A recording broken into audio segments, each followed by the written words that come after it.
timer off, there we go.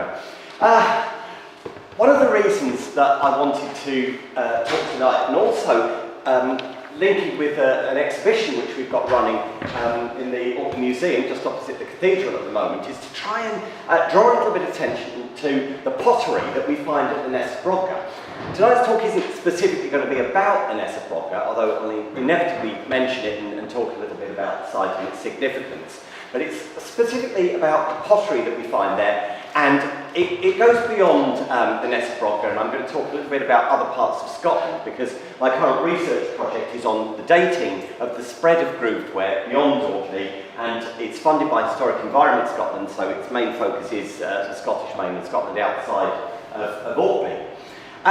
So, to begin with, grooved ware, what is it? What is its significance? What does it all mean? And why is it not just that annoying stuff that you have to make a little small fine number for just when you're about to trowel up to the edge of a fantastically exciting war? Hopefully by the end of the evening you will think there's a little bit more to it.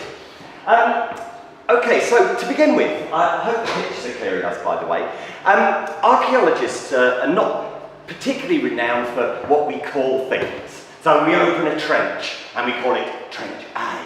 And then we open another trench and we call it Trench B. Or we have a structure and we begin with Structure 1. And then Structure 2. And so it goes on. And grooved ware pottery is no different, really. It's essentially pottery with some grooves on it. It's decorated with grooves, but there's a lot more to it than that. Now, my project is called Tracing the Lines. And it's a little bit of a play on words, because grooved ware pottery inevitably is covered in lines.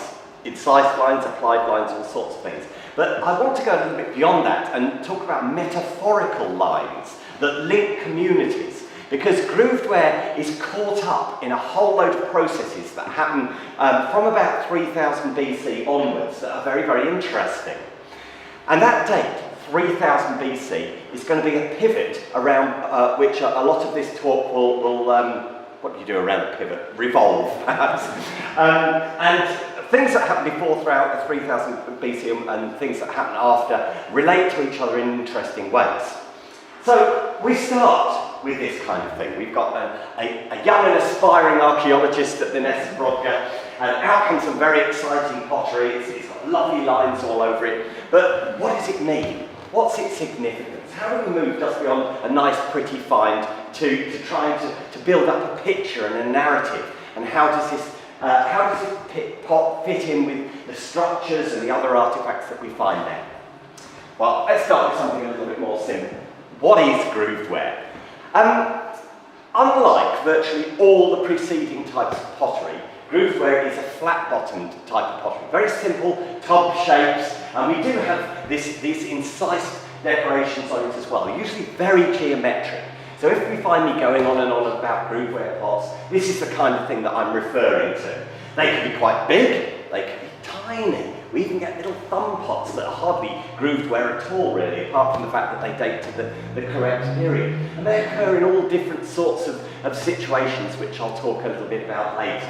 And this is the kind of stuff that I'm going to be talking about. This is a very nice pot from Kintor in Aberdeenshire, which is it's almost complete, which is quite unusual. Often this stuff's very fragmentary.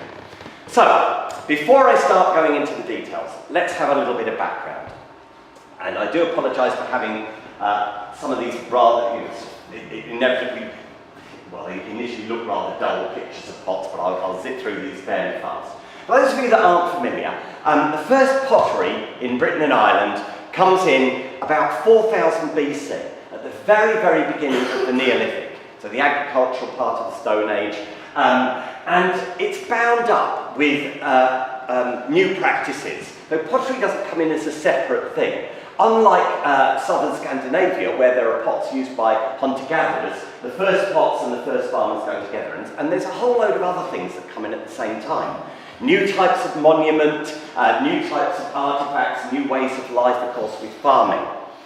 For a long time, archaeologists argued amongst themselves about why farming had arrived in Britain. And there was one side of the argument, one extreme if you like, that said it was indigenous people, the hunter-gatherers that were living in Britain, that had adopted a new way of life. And this raised a big question, because they'd been farming on the other side of the channel for nearly 1,000 years before it crossed 20 miles over to Kent. So why was that delay? The other side of the argument said, no, this is a migration, this is people coming in.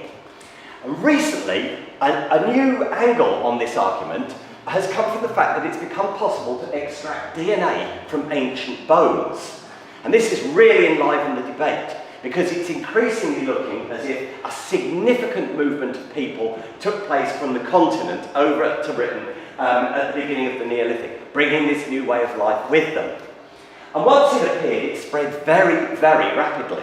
So maybe the earliest pots about 4000 BC in the southeast of England. Within a couple of hundred years, here they are up in the north of Scotland and over in the west of Ireland. And they're round-bottomed. This is the most, probably the iconic, using it in its correct sense, it's very much an overused word, the iconic type of pottery, the carinated bowl. A carination being a little, it comes from the Latin for a keel of a boat, so this little change of angle. And this is almost an indicator of the first farmers. We've got an example of one up here. Some archaeologists, notably Alison Sheridan at the National Museum of Scotland in Edinburgh, has argued that there was a second movement of people from the continent, from Brittany up the west coast, bringing a different style of pot. This is a famous pot from a site called Achnacarry Beg near Oban, which looks very similar to pots from Normandy and Brittany. But either way, we've got farmers moving in and we've got them bringing new types of pottery with them. In the subsequent centuries, the styles of pot begin to alter. And we start to get regional styles. But again, it's a little bit dark up the top there. But we've, is that quite in focus incidentally? Is it spot on that one? I think it's all right, isn't it? We get regional styles, but still with these round bases. Round-based pots are good because they don't break as easily when they're in the fire or when they're actually being made. It's the introduction of flat bases that requires a bit of explanation. And we start to get regional styles of pottery in. And up here in Orkney, we've got a type of pot called an Untitled bowl, named after the eponymous tomb near the Brig of Waith, where the loch of Stennis flows out into the sea. These round bases with vertical collars on them and a very distinctive style of decoration. But we've also got some much less distinctive styles of pot, general round-based things. And for those of you that are working at the Neolithic at the moment, in Trench J, this kind of pottery is starting to come out. But this is early Neolithic pottery. And here's another little Untitled bowl from the site of the Nap of Hower, out on Papua Westray. Very interesting little site. Nap of Hower just down here, two little houses right next to each other, and it's possible that there were earlier phases before the stone faces there. It's been suggested by Colin Richards recently that there might even have been timber houses there early on as well. So all of this, the earliest dates for the Neolithic in Orkney go on a couple of, I think it was barley grains from Varmadale, probably about 3,750, and through to the subsequent centuries. This is the kind of thing that we're looking at. And then something happens. And we don't exactly know why. In the last couple of centuries, before 3000 BC, something happens in Orkney that doesn't happen anywhere else. We start to get a series of new types of sites developing. The most famous of which is the Neolithic, of course. Huge stone-built halls, we've got walls around it, all sorts of strange things going on there. And at the same time, the artefacts start to alter as well. And from my point of view, most significantly, the pots. But I'm not going to begin with the Neolithic, and I promise there won't be too many more of these pot photos, so we'll come to some more juicy stuff in a bit. I'm going to begin with a little site called Poole, on the island of Sandy. Now, Poole produced a series of pots, beginning with round-based pots. And as time went by at the site, the pots began to change. One of the nice things about Poole is we can see this development of the earliest flat-bottom pots here in Orkney. And we've got a movement of sort of fairly baggy pots, little small bases, still no real decoration on the earliest ones. But as time goes by, we start to get a little bit of incision. And we get some fancy rims developing. And the pots start to change. And all this is happening, at Poole this is happening after 3000 BC, but Poole is right out in Sandy, and it might be that elsewhere in Orkney things are happening a little bit faster. But anyway,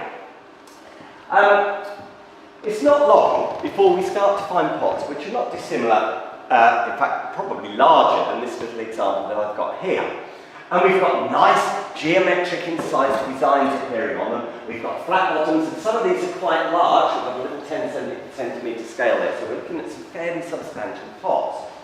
Oh, this isn't happening anywhere else in Britain. They're carrying on with their nice round-based bowls, and they've got their little small settlements. But what on earth is going on in Orkney? Why have we got this new style of pottery developing here, and why on earth have we got these new types of social developments as well?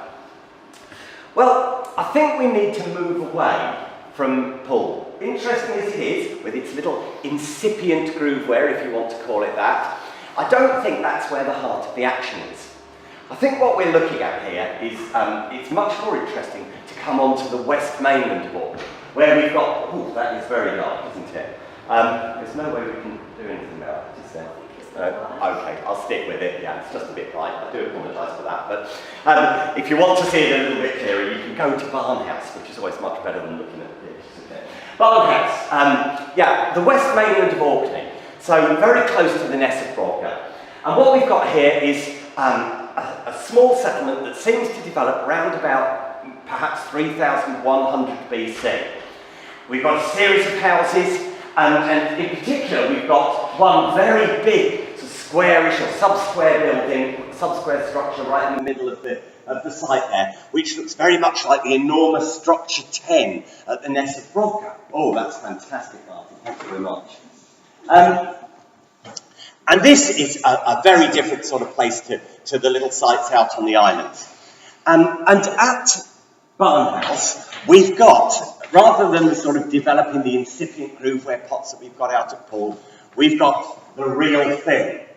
Now in this case, we've got the proper big flat bottom pots, and early on we've got nice incised designs on them. Some of them are unique. Are we all right there? Excellent, that's helped a lot, I think. Are we all right? Oh well, there's only so much you can do, isn't there? Don't worry about it. So we've got what we would know as grooveware for the rest of the Neolithic with these big designs. And I want to point out a couple of little things before I start moving on to some of the social context. The first thing is a little motif that we have on this pot just here. To make this design, what you do is you make a couple of grooves very close to each other, and that leaves a little upstanding ridge of clay between them. And then you just poke up and down and up and down, and you end up, that ridge turns into a little wiggly line. And I'm mentioning that now because I think it has a bit of a significance, which I'm going to come to in a little while.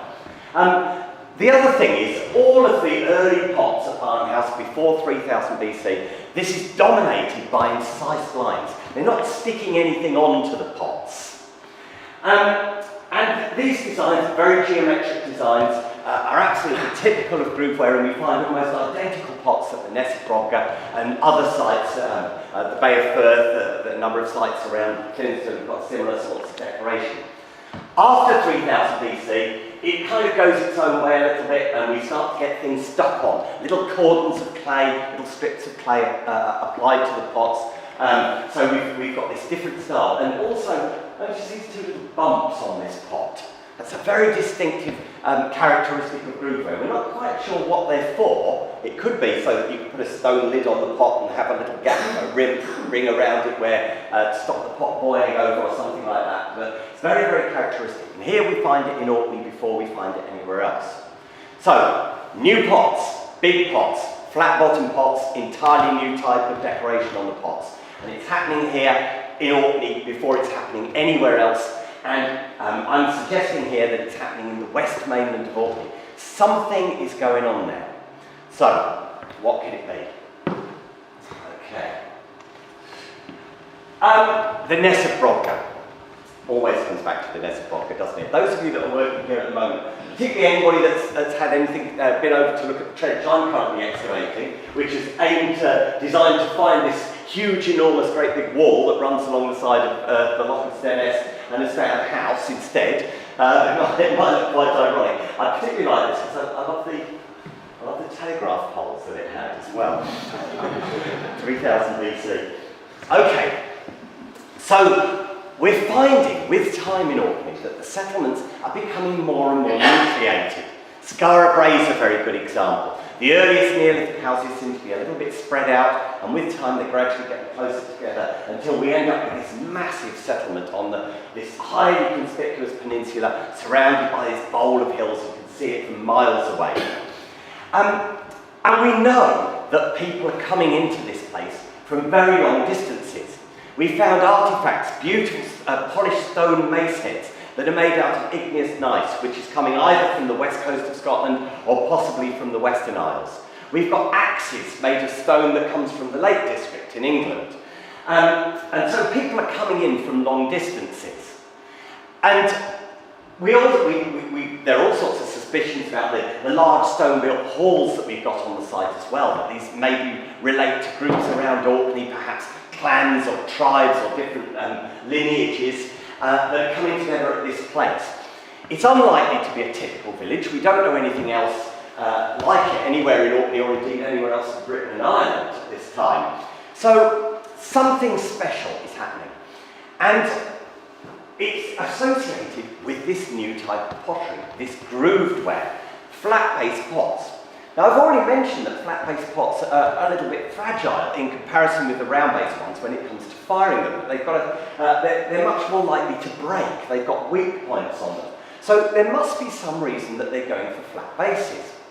Now, could it be that this stuff was designed to sit on a table? Could it be that display was really important for these pots? We know that some of them are coloured. They're using mineral pigments mixed in with slips to make the things look really dramatic and beautiful. We've got red, we've got black, we've got yellow, we've got white, and this is occurring on sites elsewhere in Britain as well. Some of the pottery, the quality of it is not particularly high. It's poorly fired. It's full of great chunky stones the size of peanuts. And yet the outside is covered with a beautiful slip with nice incised decorations. It looks good, but actually underneath it's not necessarily great. It's what might in the past have been described as all fur coat and no knickers, as they say. I do apologise for my language. And often when we find the shirts, they're almost like wet cardboard. Could it be that these pots are designed for very quick use? It doesn't matter that they're not brilliantly fired. What matters is that they look great for a short period of time and then out they go into the midden.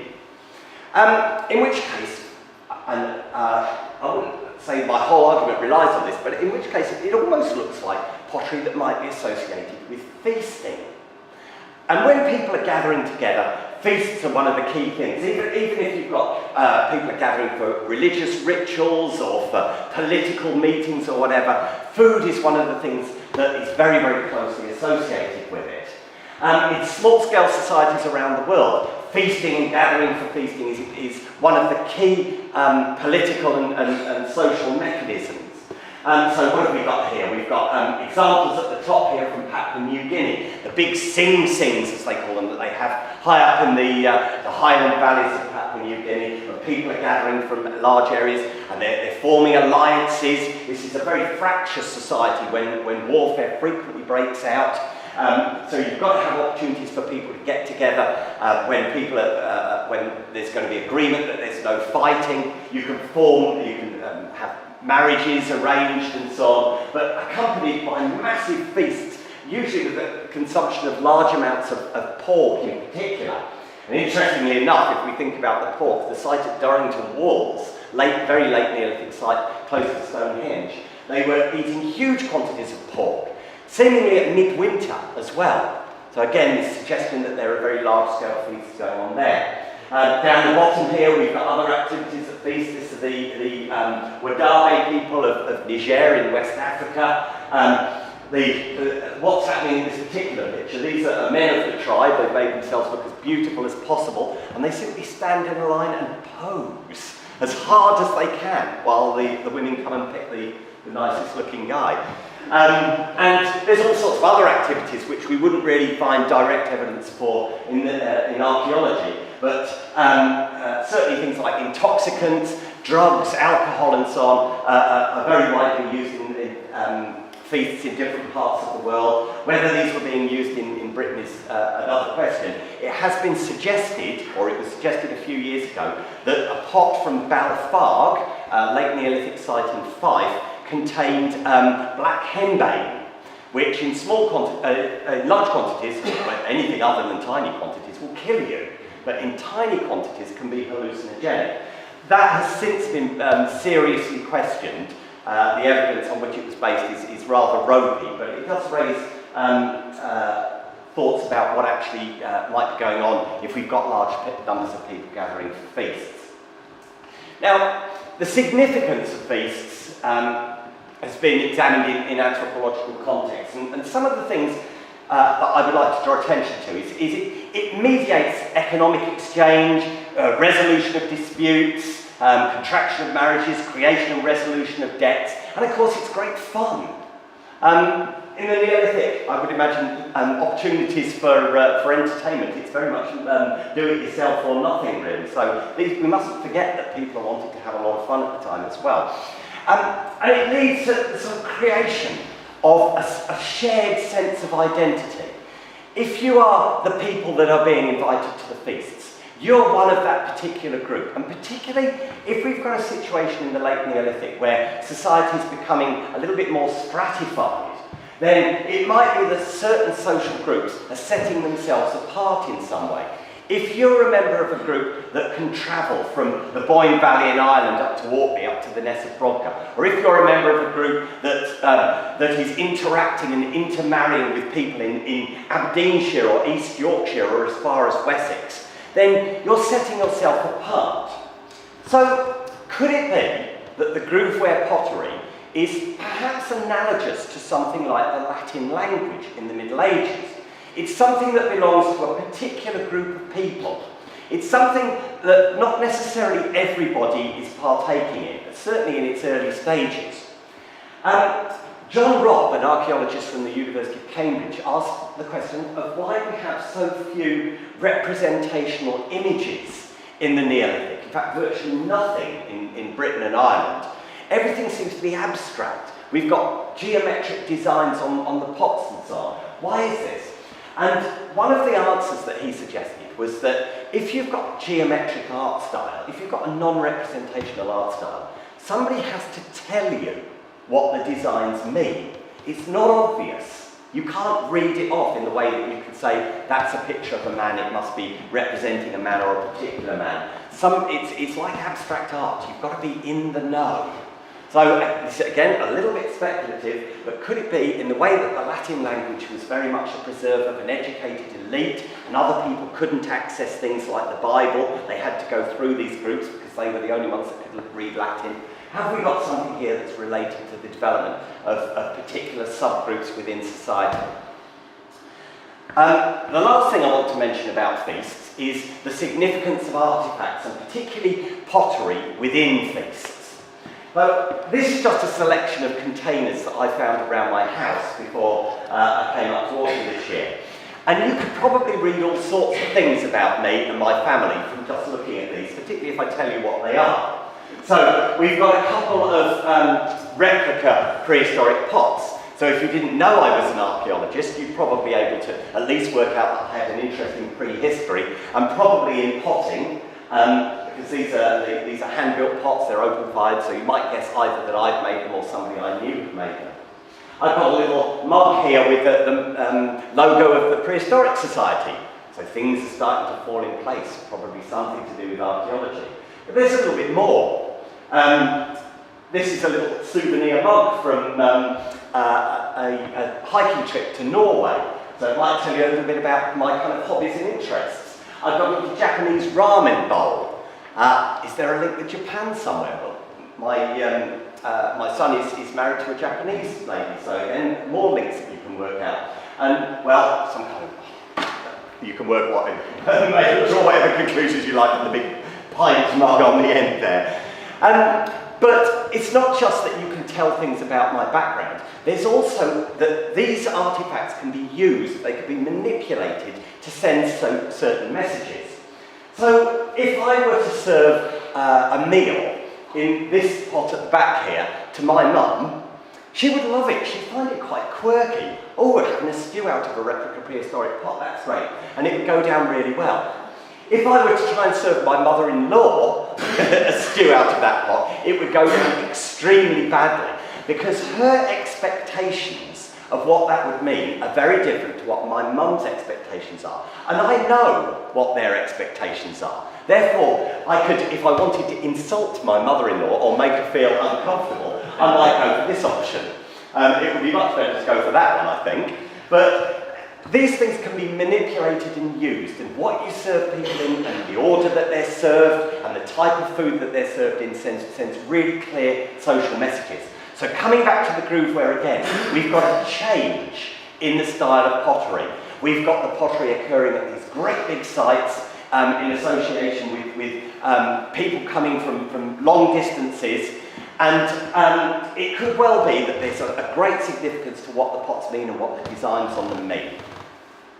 And then this pivot point, 3000 BC. So far, everything I've talked about is going on in Orkney. But at 3000 BC, it all begins to change.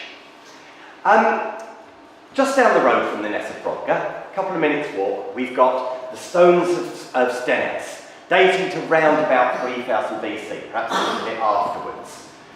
Just up the road, we've got, the other direction, we've got the Ring of Brogger, not very well dated, and in fact the dating is related to the ditch, which could be much later anyway. But we've certainly got stone circles appearing in the north of Scotland, in the islands, round about this time. But this circle isn't in Orkney. This is Callanish in the Western Isles. A small grooved-ware pot was found at Callanish as well. And it dates to somewhere probably between about 3000 and 2900 BC. And stone and timber circles suddenly start to appear outside Orkney. They start to appear elsewhere. And so does grooved-ware. Very rapidly, it spreads down to, well, for example, we have grooved-ware in a Balburney stone circle in Fife. Very shortly after 3000 BC, if not 3000 BC itself. There are similar dates in Yorkshire as well. By 2900, we've got grooved-ware in Wessex. We've got grooved-ware over in the Boyne Valley in Ireland with its dramatic, spectacular tombs. Why? Why does everybody want grooved-ware? The old pots are gone. It's grooved-ware or nothing after 3000 BC. Something's happening. It's not all coming from Orkney though. Things are going in the other direction too. I should have chosen, if I'd known about the lighting, I'd have chosen something that wasn't covered in snow. But here we go, the main Scout passage tomb. Great long passage, big chamber at the end with little side areas where bones would have been put. It looks remarkably like tombs like the Nath passage tombs, Newgrange and so on in the Boyne Valley in Ireland. And we can follow in Ireland, we can see the development of these giant passage graves from tombs that are found out in the west, out at Carrickeel, and older ones at Carramore out on the west coast. So this is an Irish idea that's coming up to Orkney. And with it comes new art styles and so on as well. We've got carved stone balls, which seem to be strongly associated with eastern Scotland, with Aberdeenshire, and so ideas are being shared between different regions. It's not a sudden movement of stuff coming from Orkney and nowhere else. I mentioned the stone circles. Stone isn't all. We've got timber.